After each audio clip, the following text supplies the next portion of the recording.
Bueno, quería hacer un breve video explicando el tema que está apareciendo en todos los titulares en la actualidad, y ese es el tema del techo de la deuda de Estados Unidos, o el límite de la deuda de Estados Unidos. Y básicamente lo que significa el techo de la deuda en Estados Unidos es la cantidad máxima de dinero que el Tesoro de Estados Unidos puede pedir prestado vendiendo bonos.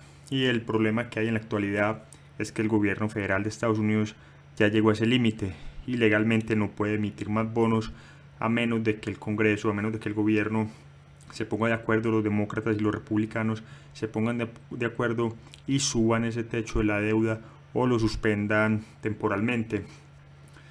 Eso tiene muy preocupados a los mercados, y en este video quería explicar más o menos el origen del techo de la deuda, ya que tiene una historia muy interesante, y mostrarles otras cosas más adelante en el video. Pero como ven aquí pues en las noticias, los mercados están muy preocupados.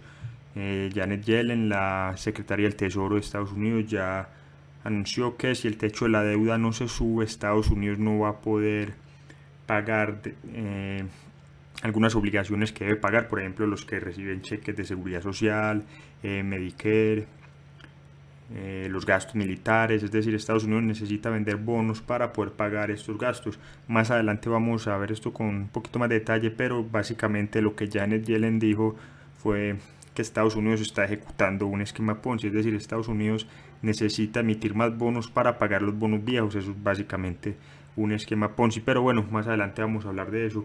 Por ahora lo que quiero contarles es la historia del techo de la deuda. Tiene una historia muy interesante, se remonta a la creación de la Reserva Federal, que es el Banco Central de Estados Unidos. Entonces, en esa época, antes de que se formara un banco central, recordemos, la Reserva Federal es el tercer banco central en la historia de Estados Unidos. El último que tuvo antes de la Reserva Federal, el segundo banco de los Estados Unidos, fue abolido por el presidente Andrew Jackson.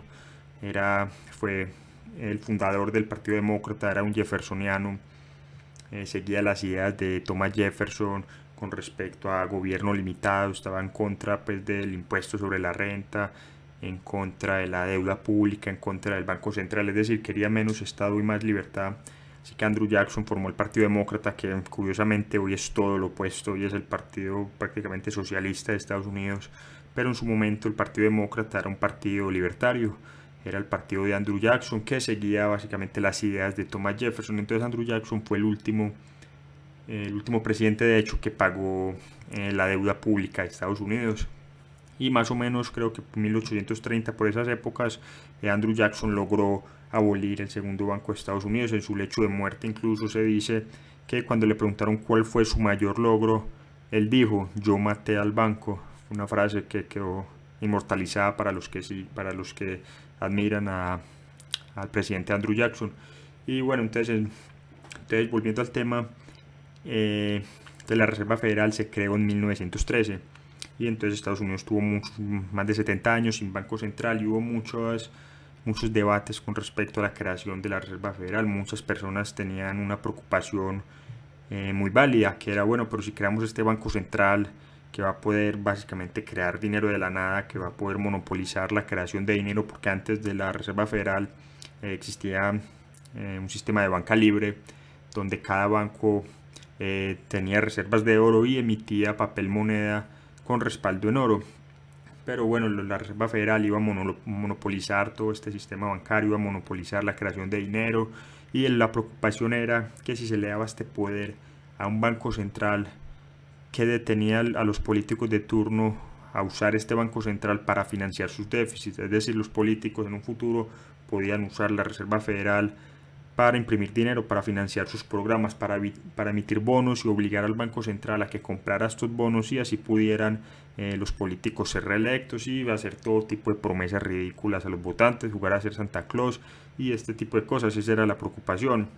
Entonces lo que hicieron para aprobar la Reserva Federal, uno de los puntos claves del acta original de la Reserva Federal, era prohibirle a la Reserva Federal comprar bonos del Tesoro. La Reserva Federal tenía prohibido monetizar la deuda del Tesoro de Estados Unidos, no podía tener en su balance bonos del Tesoro. Por lo tanto, el gobierno en sus inicios, en los inicios de la Fed, el gobierno no podía usar a la Reserva Federal para monetizar sus déficits, no podía ejecutar déficits y simplemente decirle a la Fed que comprara esos bonos para financiar el déficit. Esto no era posible por el acta de la Reserva Federal. Fue un acta muy buena. Obviamente, el ideal en una economía verdaderamente libre es no tener un banco central. Lo ideal es tener un sistema de banca libre donde los bancos compitan por los depósitos de las personas, donde tengan que competir brindando seguridad, y la mejor forma de brindar seguridad claramente a las personas, a los depositantes, es teniendo respaldo en oro, teniendo buenos activos que respaldaran sus pasivos, y este sería el ideal que explica Rothbard detalladamente en varios de sus libros, Mises, y por muchos años no tuvimos este ideal, pero nos acercamos mucho a él en la época del patrón de oro clásico, que fue básicamente durante todo el siglo XIX, cuando teníamos dinero con respaldo, no teníamos dinero fiduciario, especialmente en Estados Unidos, donde no había banco central, y todo esto. Ese es el ideal. Pero si vamos a tener un banco central, es decir, si vamos a cometer el error de tener un banco central, lo mejor que podemos hacer es tener un banco central como lo tuvo Estados Unidos en sus inicios. La Reserva Federal en sus inicios, por ley, tenía que tener respaldo en oro. 40% de sus pasivos tenían que estar respaldados por oro.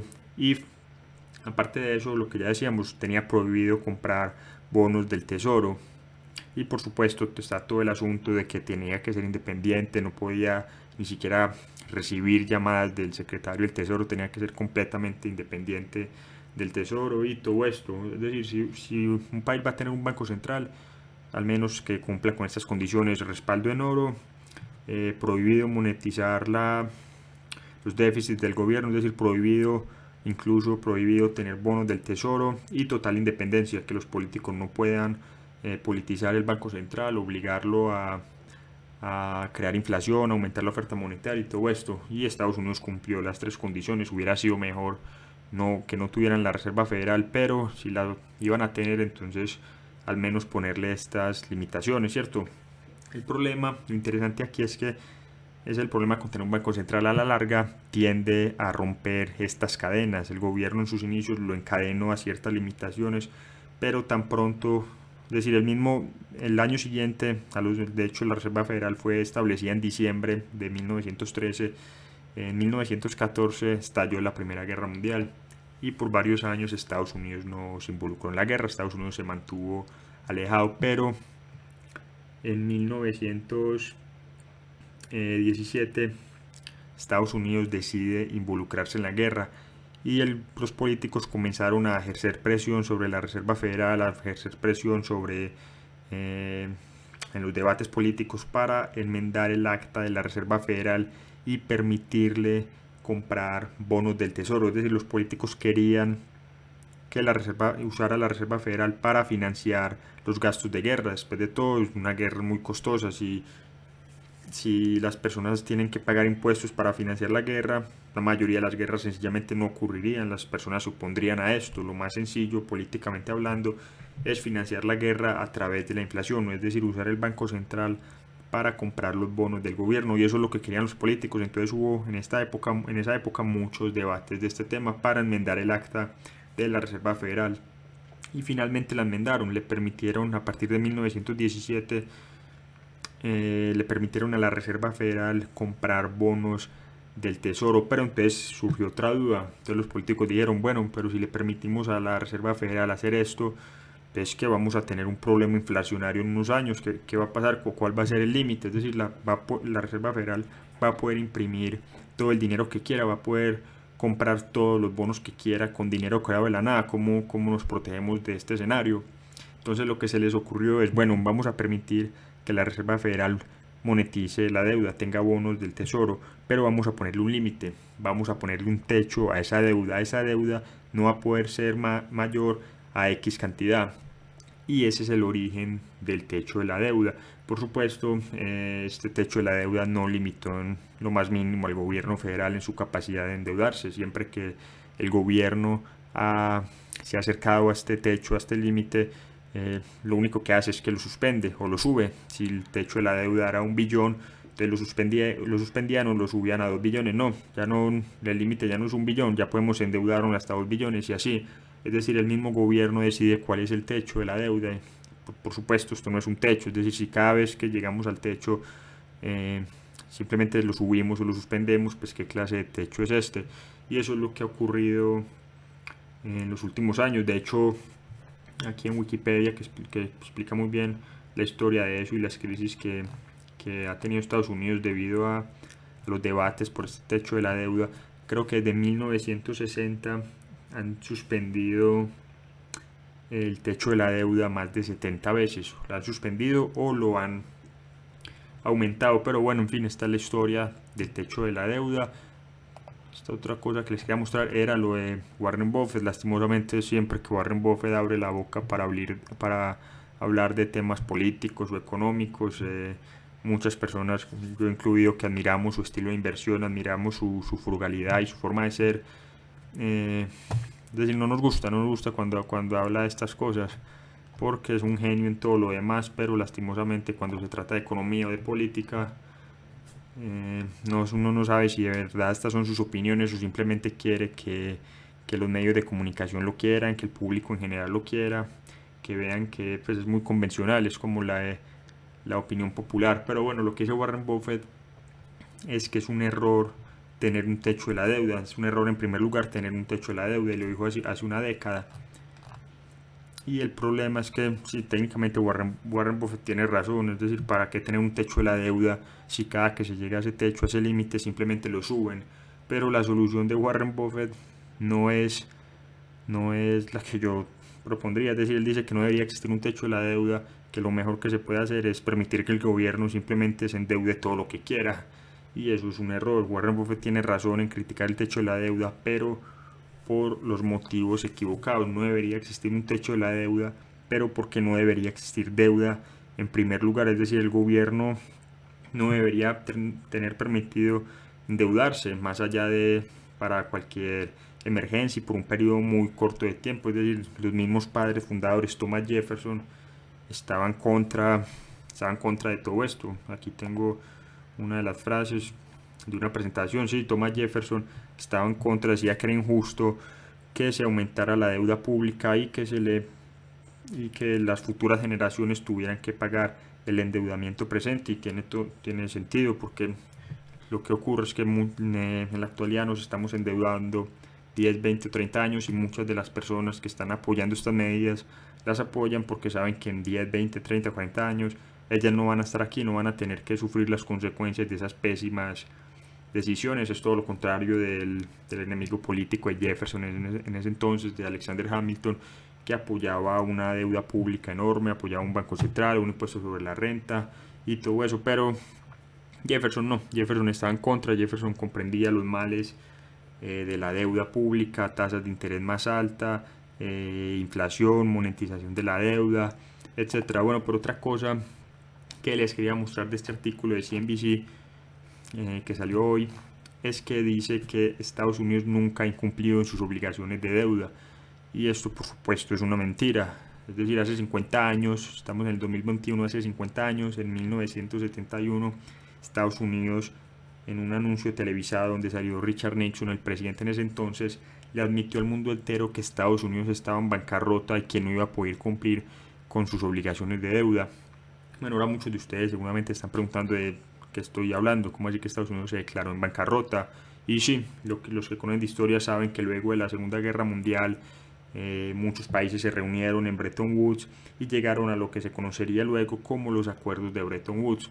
De aquí salieron instituciones que todavía existen en la actualidad, como el Fondo Monetario Internacional y el Banco Mundial. Pero lo más importante que salió de Bretton Woods es que se creó un nuevo orden monetario. Todos los países, o al menos los países que participaron en estos acuerdos, iban a comenzar a respaldar sus monedas con el dólar. Ya no las iban a respaldar con el oro directamente, sino con el dólar. Y Estados Unidos a su vez iba a respaldar el dólar con el oro. Entonces los países podían simplemente, si querían oro, podían ir al tesoro y intercambiar sus dólares por oro, y de esta manera todo el oro lo iba a guardar Estados Unidos y ellos no tenían que preocuparse por costos de almacenaje y ese tipo de cosas. Simplemente tenían dólares y si querían tener oro iban al tesoro de Estados Unidos y obtenían su oro a una tasa de $35 la onza. Y lo que ocurrió luego de estos acuerdos de Bretton Woods, en los que Estados Unidos básicamente engañó al mundo, fue que Estados Unidos, aprovechando el nuevo estatus del dólar como la moneda de reserva mundial, comenzó a ejecutar enormes déficits presupuestarios y también enormes déficits comerciales. Durante 1 o 2 décadas tuvo el viaje a la luna, la gran sociedad de Lyndon Johnson y la guerra de Vietnam también, la guerra contra la pobreza, la guerra contra las drogas. Es decir, los déficits del gobierno se dispararon, el tamaño del gobierno aumentó increíble. Estados Unidos financió todo esto básicamente imprimiendo dinero, y por supuesto los demás países comenzaron a sospechar. Francia en particular. Hay muchos videos en YouTube incluso del primer ministro francés de ese entonces criticando todo este sistema, abogando por volver a un patrón oro, y comenzó a intercambiar sus dólares por oro. De a poco las reservas de oro de Estados Unidos comenzaron a vaciarse y Estados Unidos comenzó a estar preocupado. Los demás países también, las reservas de oro siguieron vaciándose hasta que Nixon tuvo que cerrar el 15 de agosto de 1971, tuvo que cerrar la ventana de oro. Tuvo que decirle al mundo que Estados Unidos no iba a seguir intercambiando dólares por oro.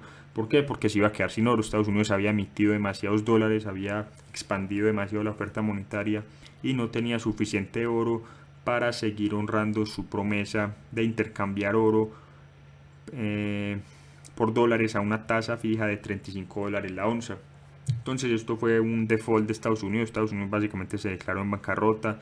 Luego de este anuncio tuvo una década terrible, la inflación se disparó, la crisis del petróleo, es decir, tuvo una época realmente horrible. Le tocó esperar a que llegara Ronald Reagan junto a Paul Volcker, el presidente de la Reserva Federal, para rescatar el dólar. Recordemos las medidas que tuvieron que tomar Reagan, recortando impuestos, recortando regulaciones, tratando de obtener más libertad económica, y Paul Volcker subiendo las tasas de interés un 18, 20, incluso 22% para evitar que el dólar se siguiera colapsando. El dólar perdió cerca de 2/3 de su valor frente a las principales monedas, pero perdió más frente al oro. Pasó de $35 la onza a $80 la onza. Entonces esa era como una explicación que quería ver, que quería hacer, porque aquí en CNBC dice este comentario, que nunca han incumplido en sus obligaciones de deuda, y esto es completamente falso. Pero bueno, volviendo al tema del techo de la deuda, si uno se pone a pensar lo que ocurre en la actualidad, la situación de Estados Unidos en la actualidad, todo lo que les preocupaba a los políticos de la época de la Reserva Federal, de esa época de 1913, 1917, todo lo que les preocupaba, todas las razones por las que se objetaban, por las que estaban en contra de un banco central, se hicieron realidad. Es decir, hoy el Tesoro de Estados Unidos y la Reserva Federal prácticamente trabajan de la mano. Se supone que la Reserva Federal era independiente, pero esto en la práctica es solamente una fachada. Trabajan de la mano. La secretaria del Tesoro, Janet Yellen, en la actualidad emite bonos, ya se comunica con Jerome Powell, el presidente de la Reserva Federal, y monetiza toda esa deuda, monetiza todos esos déficits del gobierno. Entonces esto claramente no se cumplió. Esta es una de las limitaciones de tener un banco central independiente, no se cumple en la actualidad. La otra limitación, que era tener reservas en oro, tampoco se cumple en la actualidad. Hace mucho tiempo que, si bien la Reserva Federal sí tiene reservas en oro, no es un respaldo, el dólar no está respaldado por oro. Es decir, si vas a la Reserva Federal y les exiges que te den oro a cambio de tus dólares, no te van a dar nada. El dólar simplemente es una promesa, es dinero fiduciario, no tiene respaldo alguno. Entonces esto también fracasó. Y la más importante de todas, que era que la Reserva Federal no podía tener en su balance bonos del Tesoro de Estados Unidos, tampoco se cumple en la actualidad. La Reserva Federal tiene billones de dólares en bonos del gobierno de Estados Unidos, lo que le ha permitido al gobierno de Estados Unidos crecer a niveles que los padres fundadores jamás se hubieran imaginado. Es decir, todas las personas que están en contra de todos estos subsidios del gobierno, de todas estas expansiones, de todos estos departamentos burocráticos, Si quieren buscar un culpable de eso, solo les basta con mirar a la Reserva Federal. La Reserva Federal ha permitido todo esto, ya que tiene el poder de crear dinero de la nada, tiene el poder de expandir la oferta monetaria, y sin este poder hubiera sido imposible para el gobierno alcanzar el nivel que tiene en la actualidad. Entonces, ya para cerrar, lo último que les quería decir de este tema era un comentario que voy a hacer sobre las palabras de Janet Yellen, la secretaria del Tesoro de Estados Unidos. Y sus palabras fueron hace muy poco. Básicamente dijo que si no subían el techo de la deuda, Estados Unidos iba a declararse en bancarrota, no iba a poder pagar sus deudas. Ahora pensemos un momento lo que esto significa. Es decir, Janet Yellen dijo, si Estados Unidos no puede pedir más dinero prestado, no va a poder pagar el dinero que ya pidió prestado. Es decir, si no le siguen prestando dinero, si no aparecen nuevos inversores que compren bonos del Tesoro, Estados Unidos no va a poder pagarle a los primeros inversores, a los tenedores de bonos actuales. Esto es básicamente una admisión de que Estados Unidos está ejecutando un esquema Ponzi. Porque ¿qué es un esquema Ponzi? Es cuando se le paga a los inversores antiguos con el dinero de nuevos inversores, y siempre se necesitan de nuevos inversores para pagarle a los inversores viejos. Eso es básicamente lo que hace Estados Unidos. Es decir, cuando un bono del gobierno de Estados Unidos madura, cuando el gobierno tiene que pagar la deuda, el gobierno no sube los impuestos y paga la deuda. Eso no es lo que hace el gobierno de Estados Unidos. Lo que hace es que emite otro bono, alguien más lo compra y con ese dinero le paga el bono anterior. Eso es básicamente un esquema Ponzi, y no soy yo el único que lo dice. De hecho, un dato curioso es que Bernie Madoff, una persona que ejecutó uno de los mayores esquemas Ponzi de la historia, fue atrapado, no recuerdo, en el 2010 o 11, 12, no recuerdo, hace unos años. Lo metieron a la cárcel, por supuesto, porque un esquema Ponzi es ilegal, es un esquema que a la larga va a colapsar, es fraudulento, no tiene fundamentos económicos reales. Entonces, cuando estaba en la cárcel, le otorgó una entrevista al New York Times, y en esa entrevista básicamente le dijo al reportero, no sé por qué hay tanto alboroto conmigo, no sé por qué me persiguen a mí. Es decir, el gobierno de Estados Unidos está ejecutando el mayor esquema Ponzi de la historia, yo soy un principiante al lado del gobierno de Estados Unidos. Eso fue lo que dijo Bernie Madoff. Por supuesto, cuando dijo esto, los medios de comunicación de inmediato salieron a desprestigiarlo. No, ese es Bernie Madoff, es un estafador, el que no sabe lo que está hablando.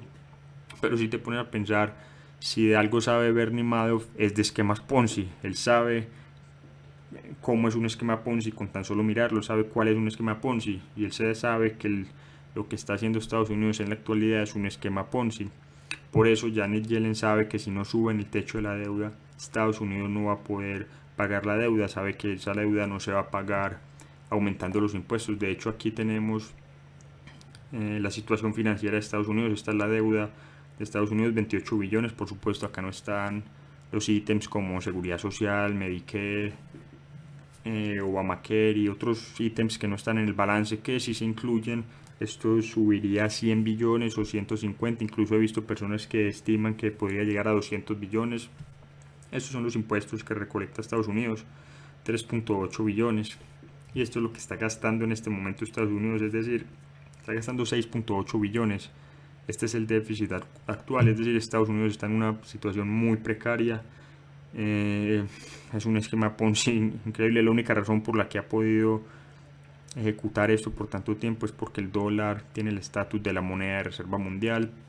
Esto va a terminar en algún momento, cuando los extranjeros dejen de financiar todos estos déficits del gobierno, o cuando la inflación se dispare en Estados Unidos y la Reserva Federal tenga que comenzar a contraer la oferta monetaria, tenga que comenzar a subir las tasas de interés, y Estados Unidos se vea incapacitado de siquiera pagar los intereses de esta deuda.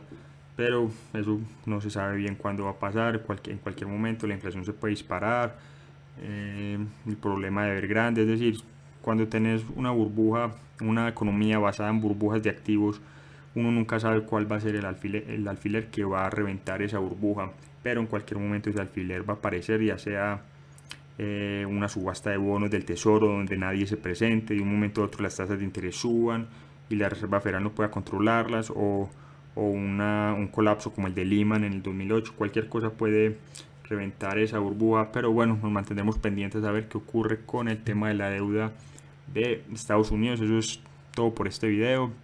Ya saben que me pueden escribir por Instagram, por WhatsApp, también por Telegram si quieren que hable de algún tema en particular. Si tienen alguna pregunta, puedo hacer un video respondiendo preguntas y haciendo explicaciones de cualquier tema en particular. Y también recuerden mantenerse pendiente de Instagram de las sesiones de preguntas que hacemos para que interactúen con nosotros y nos hagan todas las preguntas que se les ocurran de temas de política, economía o de inversiones. Y no siendo más, entonces nos vemos en un próximo video.